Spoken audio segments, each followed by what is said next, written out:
વિનંતી કરું કે એક વોટની ચિંતા કરી અને મત આપજો। સ્થાનિક સ્વરાજની ચૂંટણીનો જંગ હવે ચરમસીમાએ પહોંચ્યો છે।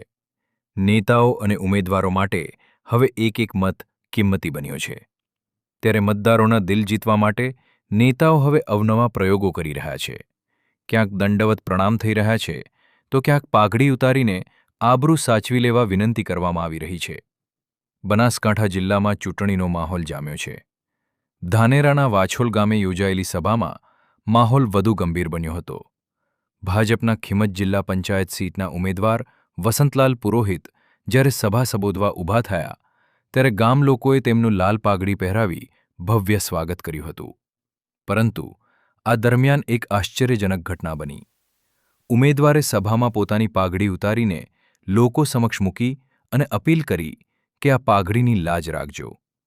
આમ સ્થાનિક સ્વરાજની ચૂંટણીમાં માત્ર વિકાસના મુદ્દાઓ જ નહીં પણ ભાવનાત્મક કાર્ડ પણ જોરશોરથી ખેલાઈ રહ્યા છે। સોકળી માતાને હું પ્રાર્થના કરું કે મને શક્તિ આપે અને આપ પણ આ પાઘડીની લાજ રાખો। એના માટે આપ પણ 26 તારીખે આ પાઘડીની લાજ રાખજો અને એક વોટની ચિંતા કરજો। ફરીથી આ પાઘડી ઉતારીને વિનંતી કરું કે એક વોટની ચિંતા કરી અને મત આપજો।